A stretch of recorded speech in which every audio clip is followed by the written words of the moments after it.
check your computers if you have a C and D drive.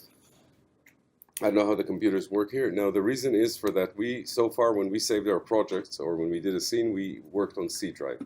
Usually, also at home, recommendation, never work on C drive. That's where your software is. You should work on D drive. So what we're going to do now is create a project, and this is actually very important in any work we do in 3D, is to work organized. So if we just open a new empty scene, you should be looking something like this. Maybe I will just change. Mine loads in the... Okay. No, my screen is too slow.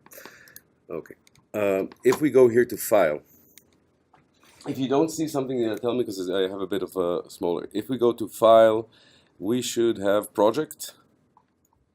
You see we have here Project, Project Window, and Set Project. Now we're going to go to Project Window. And what this does, it will create us, especially to be organized in this system, that we have to always know where files are, especially if we're working in a group. It's very useful to work organized from the start. So this will build a folder directory, in a sense, for your project. My computer only has Maya project is only C drive, but if you have a D drive, what you should do is add, maybe do you have a D drive on this computers or no? Mine will be the only one not on D because I'm working on a Mac here. What I'm going to do is, once we start, I'm going to create new. Okay, well, I'll wait for everyone to have this. I'm going to click here, new, and then you see this folder option opened up for me. And I will just take it to, let's say in my case, I will go to Maya Projects, to this, and do select. You guys will go to D Maya, so you should have here D Maya Projects and press select. Okay.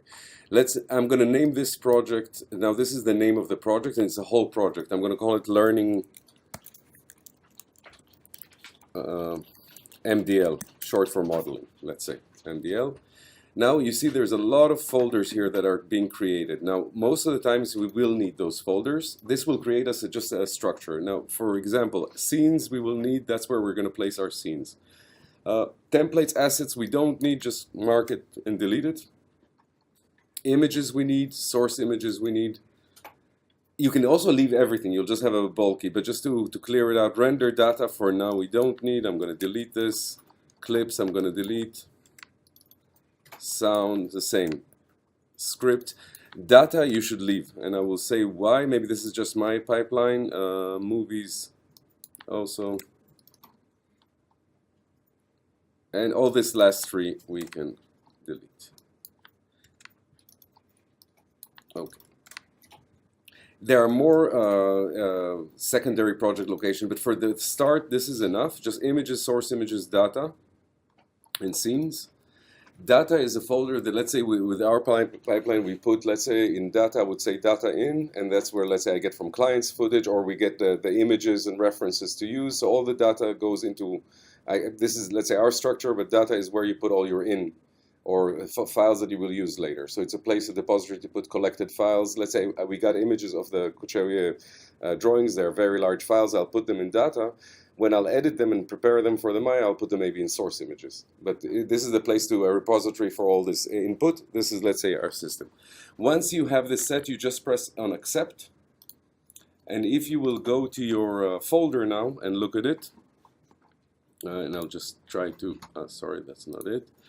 If I will go, again, I'm on Mac here, so a bit tricky. Documents, Maya. You see I have Learning MDL. If I click on that, it created me a few folders and a workspace mel file. Now there are more folders than I specified, but it's okay, the cache we need. So you should see in your D drive something like this. Now this is quite important. I know it's a bit boring, but it's quite an important feature because your projects usually, when we'll go into cloth or caching files, they will have to drag things from the same directory. So it has to be structured. Just one more thing about this project structure. Let's say I open now a new Maya and I'm working on another project and I want to go back to a different one. I would go to File, and we have here in Project Set Project, and then I can select, let's say I have a default project and a Learning MDL. When I say Learning MDL, I set it. Now all of Maya will be configured to work with that folder. we're going to start creating today a model for a demi castle. For example, we're going to build a castle or castle wall or an arch, and we're just going to see some new tools of doing it. This is not the real castle, it's just to practice. So I just want to show some new tools. Make sure you're here on modeling. This is like how we said the menu changes. Maya Classic. My shelf here is now on rigging, which it should be on polygons because we're working on polygons. So let's have that set this way. Okay. The tools, I'll just repeat a bit quickly of the tools we did last time. I'll just created a cube from here, or create polygon primitives cube. Orbiting around is with Alt and left mouse. This we got. Alt and right mouse is to zoom in, zoom out, and we have the roller to do the same thing. Alt middle mouse is to dolly sideways. By the way, when you're searching in images in Google, you can also tell it which view you want, front view, side view, etc. So I will just go with this one for now as an image. You can pick another image. We won't use it now one-to-one, but just I will show how to use an image for more complicated modeling. So let's just download an image you pick. You can pick another one. We won't work specifically from this image. I just want to show, we will do it the next time. I just want to show how to use an image inside Maya. So I will download this, and I will put this in my project. Documents. Okay, I'll first download to my desktop and then move it around.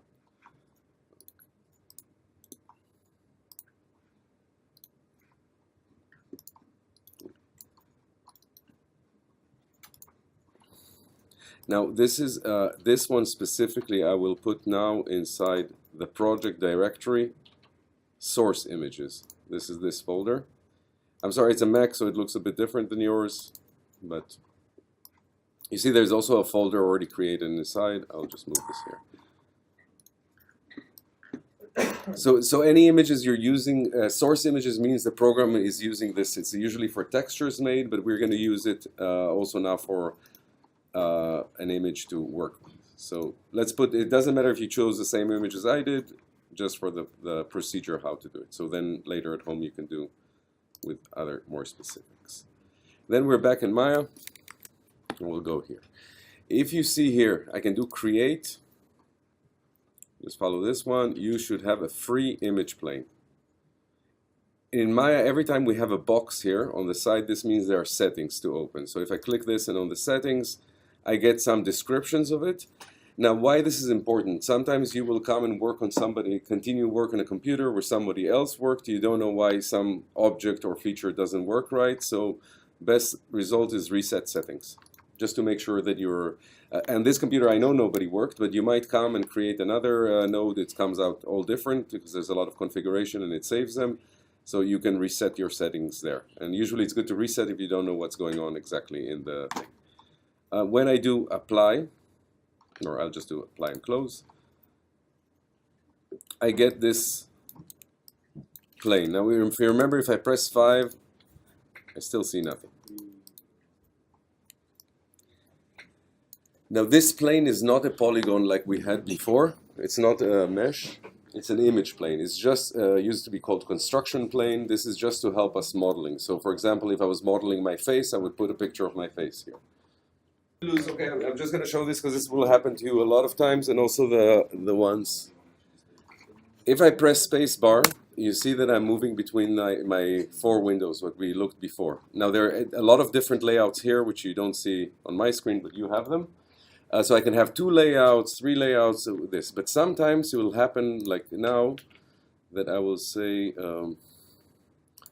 I have everything here. I don't have the perspective. I cannot move around. If you notice, I went to panels, and here I can change each window specifically. So I can flip cameras. I can say this one is my perspective, and I'm back to perspective. Space bar over it will take me to here. If I will stand now, let's say on the side view, space bar, I go to this. And this is an orthographic view. I'm locked, I can't move. But I can still change it here to perspective view. And then it's back. If I want to go to orthographic panels, orthographic, and this was side, I think. Yeah. If you remember last time I showed you the channel box here that I have my scaling and all the features for this object, right? For whatever object I have now, this is an image plane, it's also an object. Now a very useful tool for every object, everything in Maya, is Ctrl-A, which is called Attributes Editor. Yeah, so this is actually where you have all the attributes for everything. Even when last time we tried with cloth a bit, all the attributes, the description of the cloth or your model materials, and this is found here. This is actually the Ctrl-A. So remember this. You can also go to Windows. I haven't used that for a while. General editors, attribute. It's on the top. Yeah, attribute editor. Okay. I use Ctrl-A. Get used to it, and we're going to use this a lot. This attribute editor, especially when we'll get into this. Again, just to remind, if I want to tear off, let's say if I do the windows and I want to tear it off, I have here this barred line where I can click, and it becomes a separate window. Now, when I press Ctrl-A, if you see, I have here image plane, and this is the description of the shape where it is scaled the same as was in the channel. The next node or tab, it says image plane shape. If I go through it here, my screen is very small, so next time I'm working on a PC, I don't care.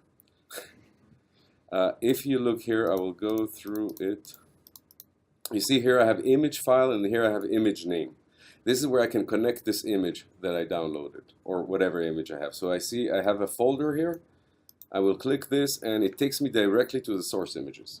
So you see, Maya already knows all this structure. So if you work right and by the structure for Maya, it will connect. My image is called download JPEG. I will just select it here and say open. And if you notice, I have this image now showing here. But now I'm going to close my attributes. There are more attributes here for the image, but we won't deal with them at the moment. I'm going to click here, either click again Ctrl-A to hide this attributes editor. And I'm going to now press spacebar to go to my orthographic view.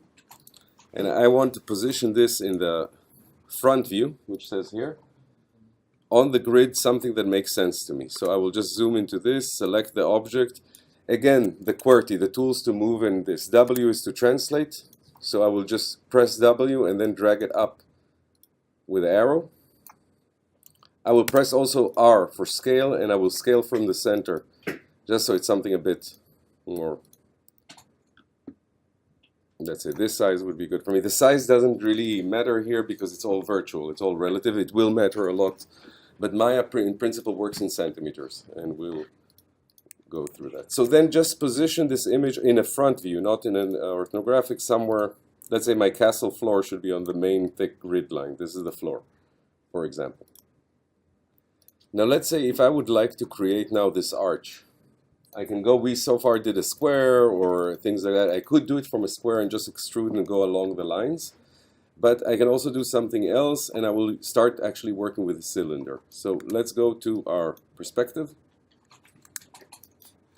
And then I can do create here, polygon primitives cylinder. Or you can just pick it up from here, from the shelf, whatever is more suitable.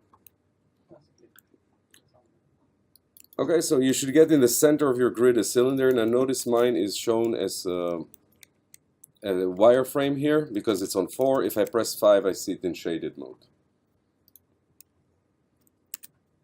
Okay. Now I'm going to rotate this 90 degrees. I'm just starting to rotate a little bit to see which axis I need to rotate. I can also look here, and I see rotate X was on 32, and I'll just punch here in the channel box 90. So I'm making it in line.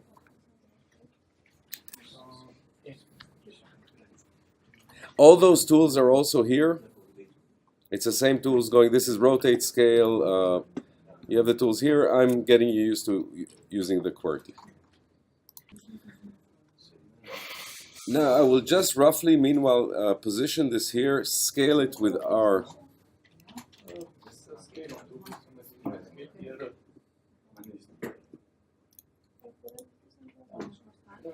Okay. Now what we're going to do is move 2 faces to edit this cylinder. Now 2 ways to do that. I usually just right mouse click and select here face. But like I showed last time, and maybe that's more the preferred way, if you choose your modeling toolkit, which is either here on the side, you can select these components here. 4 is wireframe, 5 is shaded mode, 6 is materials. The reason why we're using an image plane the reason we're using this image plane is exactly because of this reason. Because if I use the normal poly plane and put a picture on it, if I would press 4, the picture will also disappear. So that's why I'm using an image plane. It's a construction plane. It's just to help me with modeling. It's not an object. Now I just went to face mode, which again, let's look at it in perspective. Okay, so just to repeat this, faces are this whole sections, and I have vertices, which are the points, and I have edges, which are these lines connecting with them. We did this last time, so I'm just quickly going over it, but we will go around. So I'm going to face mode, and in this section I will still go to my front view, and I'm going to marquee, select, and delete all this below faces. You see, I'm using the line of the half of the circle. I see that this circle is matching to here, and I'm just going to delete all of those. And another thing I'm going to delete after that is I'm actually going to delete everything here in the middle, not the edges. I'm deleting it.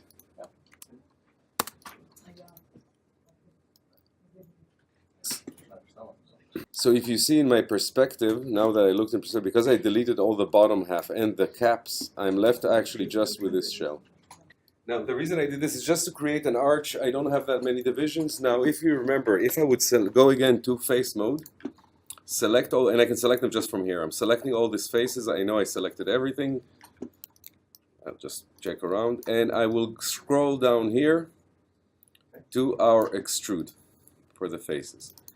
When I press extrude, I get this arrows, and also what we didn't discuss last time, we can actually do it from here as well. Now I'm leaving this keep faces on. If I go to thickness, I can, if you see, if I stand on top of it with the left mouse, I can just move up and down, and you see it pulls it out. So I can do it either like this, or I can just use the arrows that were popping out like we did last time and just pull this out to somewhere around the image. Now again, perspective is always very tricky because perspective gives you sometimes a wrong view. So you a lot of times should check what's happening in the orthographic. Just for this example, you don't need to do this, but this is important. I'll duplicate this object just to show it. If you get sometimes, okay, there's a thing called normals. Basically, every polygon is facing a certain direction. So if you get, when you do an extrude and you get black, the object looks black, it means it's wrong. It's flipped upside down. And I'll just show how it would look like. Mesh display normals, reverse. So you see, this is sometimes the result you would get. And you say why it's not looking right or whatever. What this means, and I will try to illustrate it maybe, it's a bit, okay. Mesh display, I'll show it, just a second, reverse.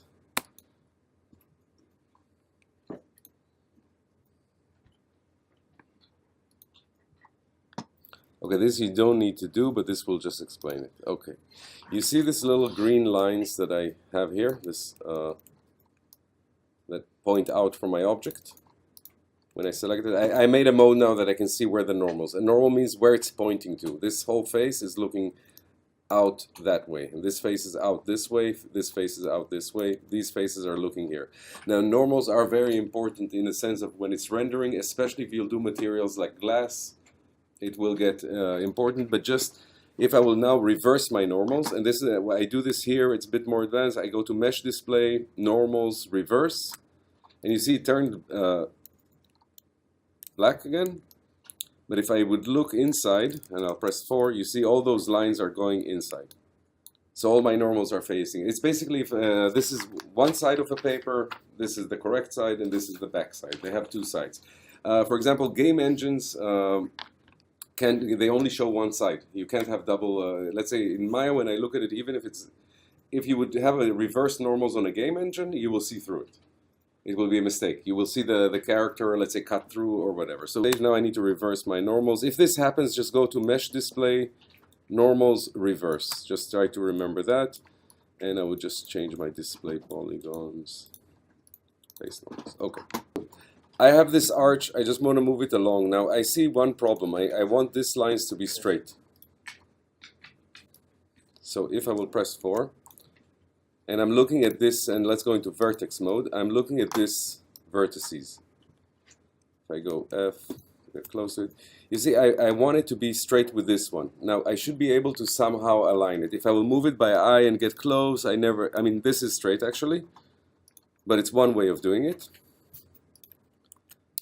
The other way is if you press X while you move the thing, it snaps to the grid. So you see, it just glues on the grid.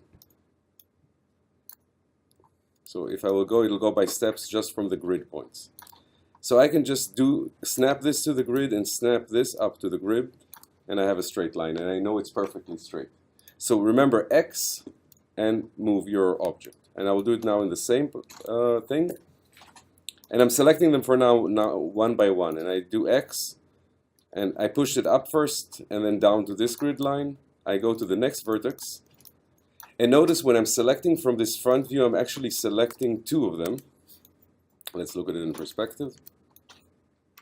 I'm actually selecting this point and this point at the same time. So I don't have to do them one by one. And if I go back to here, again, remember X, and I snap this to the grid. Actually, if I will go now in perspective, and I'm on vertices, if I select this, it just selects me one object. If I go on orthographic view to the side, and I will do a marquee select is left mouse and a square around the area. That would select everything that goes behind. So let's say if I select these 2, I'm actually selecting 4 points. Okay, if I select these 2, it's 2 points, these 2, it's 4 points, sorry. Okay. Now what I want to do is after that, the ones that have it, just select these 2 bottom faces.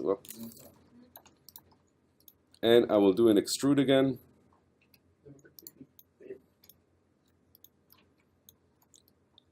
My screen is so small. Okay, and I'm just pulling it down.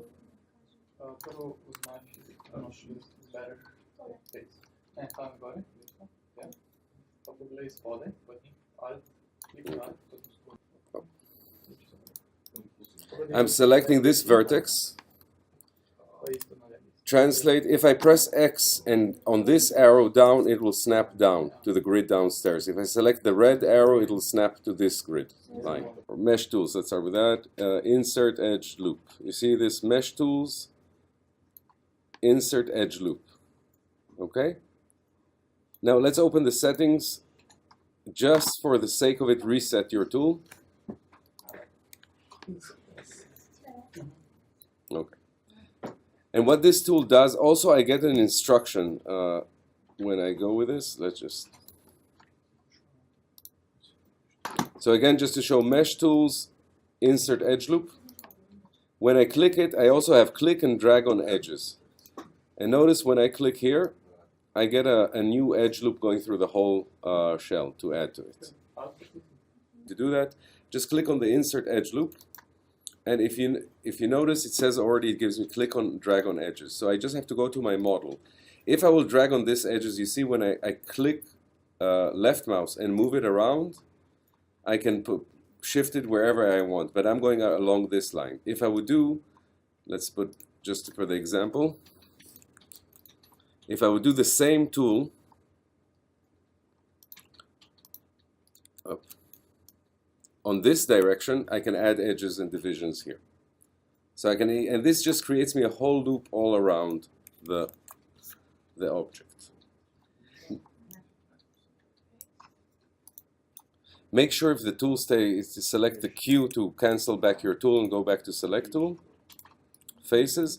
Now I can go and pick walk one by one, shift select them like this. Another option I can do is just pick the first one, go on the same band, let's say the last one is here, and just double click and it should select me the whole row. I don't know if you see it. So for example, if I would select this face and then select this last one with shift and double click, I get the whole band selected in one instant. Okay? Now when I have all this connected, I'm going to do again the same as we did before. I'm just going to extrude this out. Yeah, I'm coming. I just push this out of it. Ah. I'm just going to push this out something like this, and then we'll see how we do. Once, because I did an extrude, my extrude tool is still open, I have to click on Q or just on the select tool to snap out of it. And my idea now is to make a square out of this. This is supposed to be, let's say, the walls around my... so I will again go to my orthographics. Sorry. And I will just with vertex, I will select first this side and just move it with a translate to here where my tower starts exactly. And I will select this one, the same thing on the other side. Now I can also, if I want to be, we're in a symmetry, I can select with shift both sides, just it's a good technique. I have both opposites, and then with scale, I'll be able to move them accurately, where I know it's the same relation. Just a bit of a, so the scale tool can be used as well. I will do the same for this row. So just try to somehow match it to create the square around. Now I can do it also with I can do it with snapping to grid. I can do it also scale to level it off. I don't know how much you can see here, but I can snap it all to this grid first. With X, I'll snap it here. I'll take this one with X, snap it up here. This one. So let's just try to up. And I will also snap this here. And I'm just creating a straight line. I'm using now the grid, not my model. I'm just trying to. Okay. So something around there. If the image annoys you, you don't want to see it anymore. Yeah, you're working on something and you don't want the image anymore. You can always select the image. I can't because I need to go to this mode.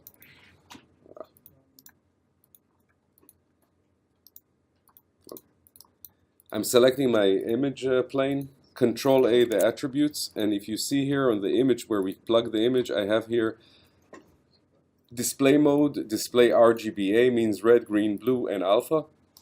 I'm going to change this to none, my image disappears. It's still there, everything is there, it's just now I removed it from sight, so I'll have it easier.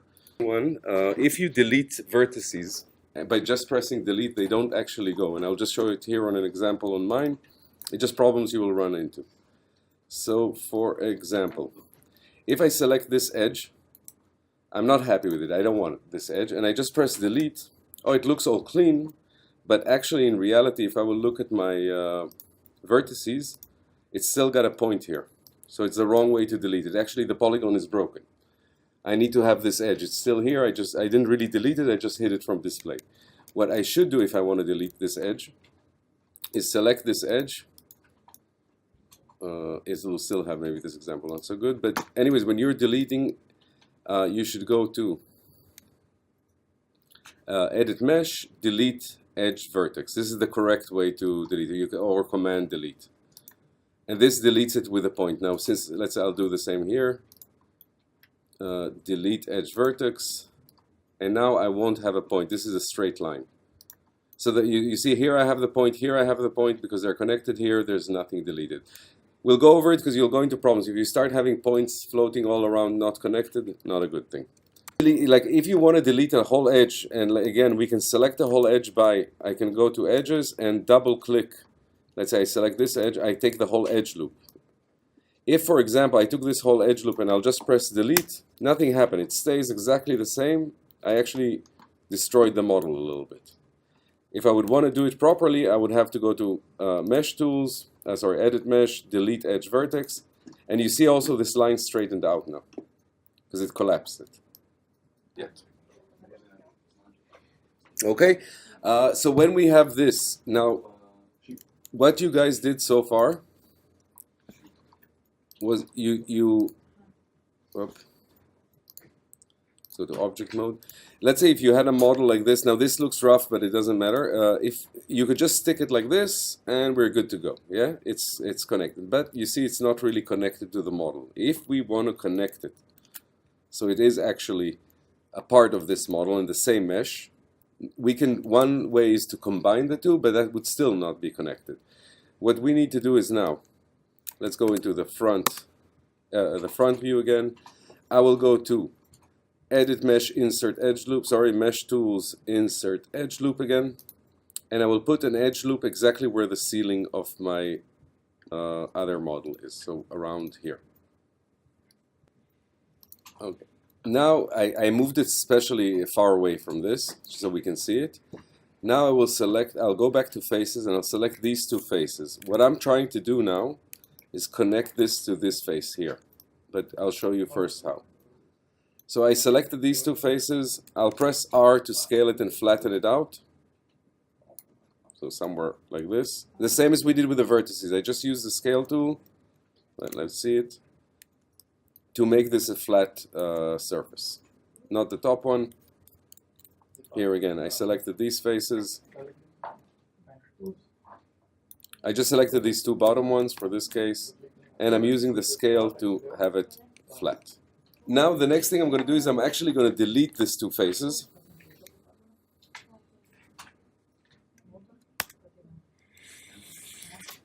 Okay, I deleted, I made a hole here. Okay.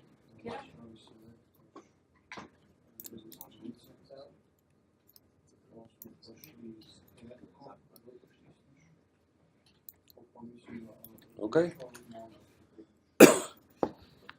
Now, since I want to connect these two objects together, I want the topology to fit because I want one smooth mesh on everything. So that this is just to illustrate the point. I already noticed I have here an edge. If you look at this, this is cut in. I have one edge here, another edge here, one large. So 1, 2, 3, 4, 5, 6 on the bottom. On this side, I would have. Okay, I have these small ones here, which are not relevant, but I don't have this split up. What I would do is, again, I would take this model, and with the insert edge loop and cut it here so I will match this point.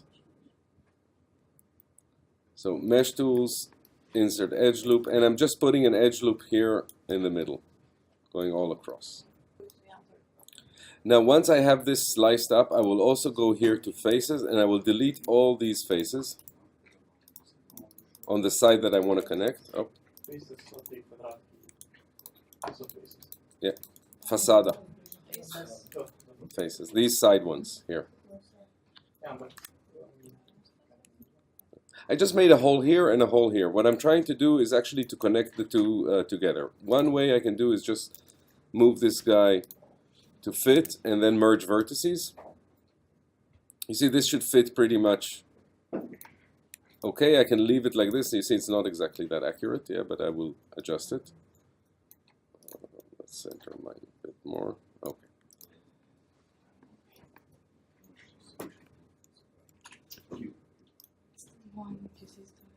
I'm scaling it to fit a little bit better. But let's say for our example, this is cool enough. I mean, it's not exact. But. Now notice if I select this object and shift select this object, or the opposite, doesn't matter, and I would go mesh, combine. Okay. What happened now? I have one object, but they're actually not connected yet. If I will do separate, they will separate into separate objects. Wait, how? We will go with this. The idea now is like this. If I would really truly want to combine it, I will have to merge this vertex with this one and back and forth. I also have another tool, for example. So let's now go, once we combine these two, and I will select this. I'll move to edge mode, and I'll select this edge and the corresponding edge in front of it with shift. These two edges are now selected. This one from this model and this one from this model. So this is an edge, the line. So I'm selecting the one here and the corresponding one that I want to connect. So this one to this one. Okay. In the modeling toolkit, we so far used the extrude. I have also a thing called bridge. So if I have both of them selected and I click bridge, you see it connected this and this together. It actually created me a new polygon here.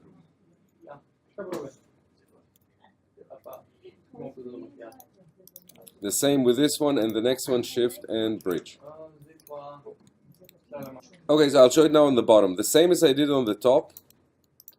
Wait, I will now go to the bottom, and I'm selecting this edge from this object, and shift selecting the corresponding, the one in front of it, the other edge, and I click on bridge. It just connects. It creates me a new polygon connecting the two together. And I will click on this one, and the corresponding, and bridge again. Now we have a problem. Or let's first get to this problem, and then you notice if I select this edge, I have here 4 edges on this side, and here I have only 1. So one way, if I select this one and do bridge, it will complete it, but you see it's wrong. It's giving me a really weird result. So this is not good. Anybody has an idea how we'll solve this problem? Yeah, delete those edges. Delete those edges, but then I would collapse this one. I would add another edge loops. On this side. Now, the reason I'm showing you guys this because of topology, and this is a bit tricky. The idea here is that we want everything to be a smooth mesh, like a net around it. This will help us, especially if we're doing characters later or for animation or deformers. The model won't look that much different, but actually these are very important. That's why I'm being picky about this. If I would delete all these edges, if I will properly delete them, so I'm double clicking it, and I will press, let's say not delete, but delete mesh tool, sorry, edit mesh, delete edge vertex. It works, but it flattens my curve here, so I don't want to do that. If I will just delete this one, it will keep this shape, but here I have a 1, 2, 3, 4, 5 faced polygon, which is not a good polygon. We want quads. Quads are 4-sided polygons. So the reason, we'll get more into the reason why I would do, then I would just use, I would say I have 1, 2, 3 divisions here. So I would use the insert edge loop tool again, but just in a different way. So mesh tools, insert edge loop, and I will open the settings. And if you see, I can click here in the settings, multiple edge loops, and I would write 3. And it says equal distance. So now if I press on this model, notice it gave me 3 edge loops which are equal to each other in one go. Now let's say for the sake of it to be nice and precise, I can go here, select this whole edge, I have to go out of my tool. I'm selecting this edge loop and I'm just moving it to be in line with this line so it'll flow more nicely. This edge loop. I'm double clicking on the edge loop, it grabs the whole edge loop. Okay. You see, I'm all the time going back and forth from perspective. And now I can continue with my bridging system. So I can select this edge, shift select this edge, and bridge. This edge, this edge. I'll just do it quick and then I'll go around. Now I'm doing them one by one. Let's the other side, I'll just do them all together. If I select now this, all those edges in one go, let's see if that works. I selected all 4 here, and I press bridge, it does it in one go. We were working quite a lot on modeling, we forgot to do one thing. Every time you model, we have all the history. If I'll do Ctrl-Z, I will actually go back. This gets the program bogged down. Go to edit, and this you should remember from time. Delete all by type, history. Now the program will be a lot lighter. Let's say I think your program crashed because you had so much history on it. So you need to, from time to time, especially because every vertex we moved was recorded, and then the program depends on how much memory you have or the computer speed. We still got a bit of energy? A little bit, okay. Let's just say now I made this castle. I really, you know what? Let's add a little window here. So I'm going to select now a few faces. A face here, one off, another face, one off, another face. So I'm selecting every second face on this row, except this corner ones. It's randomly, it's not to, just to show the idea. So if I select these faces, and I will do it all in one go, I'll say extrude. And now tricky, don't find where your marker is. And I will just now, you see it's on this face. So I'm going to use this face. It's going to do the same to all the faces at the same time. I'm going to first scale it down a little bit. And then I'm going to scale it sideways.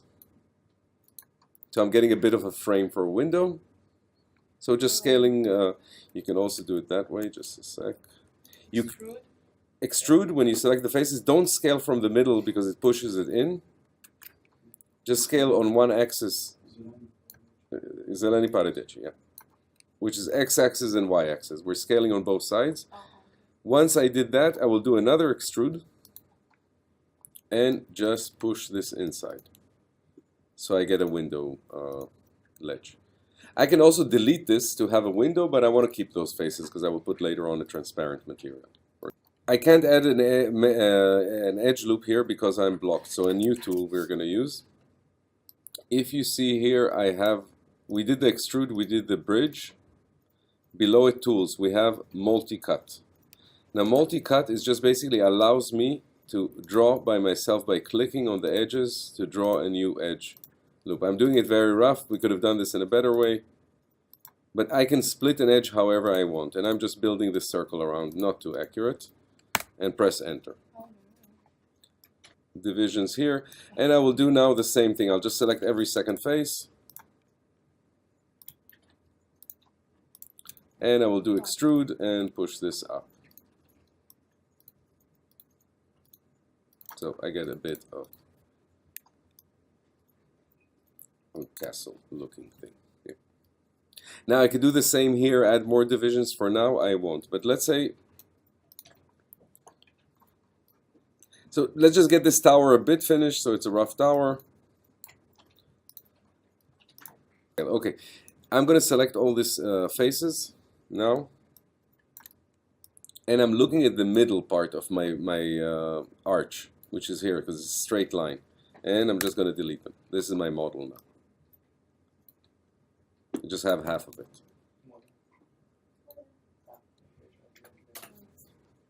Now when we have this, we can do it in two ways, but I'll show it. Okay, let's show it first with the automatic way.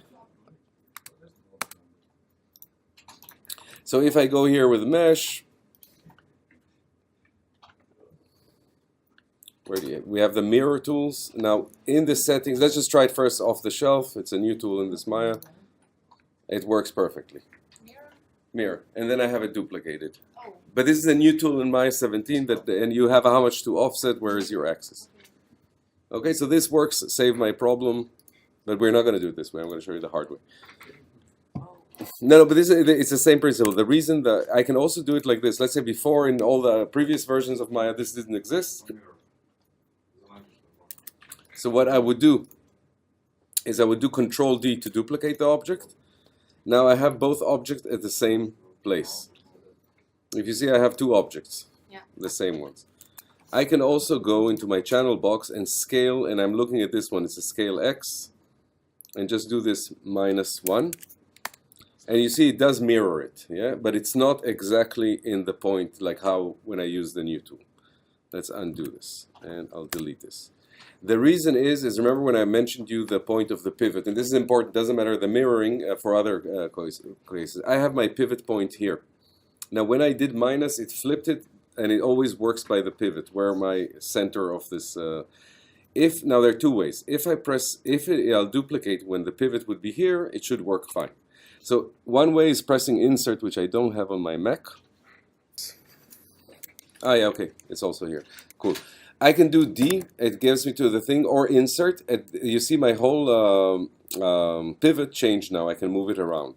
If I would do, what I'm doing now is I'm moving my pivot to wherever I want, and it's going to keep this way. And I'm going to press V. V is the same as X when I snapped into the grid. Now I'm snapping into points of the model. So if I press V and then move it, not the rotate, sorry, and then move it, and I'm trying to snap. What this does, it snaps it to a point on our mesh. With D, I guess it works. Yeah. No. Yeah. I'm just moving. Okay, D and V is to snap it to a point. Now the reason I'm snapping, and then I go D out. Yeah. So first D to go into the mode, V, and then drag it to wherever you want to put it. Okay, and then D again to go back. Okay, it's either insert, it's either D. Now the reason I did this, if I select my object now and rotate, you see my rotation is coming from this pivot point, not from where it was before. Okay. So now if I will duplicate, Control D, and do -1,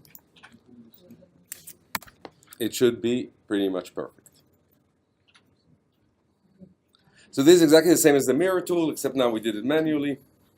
But still, when we did it in this system, it's not combined yet. It's the same problem as we had before. When you do mirror, it combined it and merged the vertices. Here now I have still two separate objects. That's why I'm trying to show this, and I know the other way is way easier, but it will be.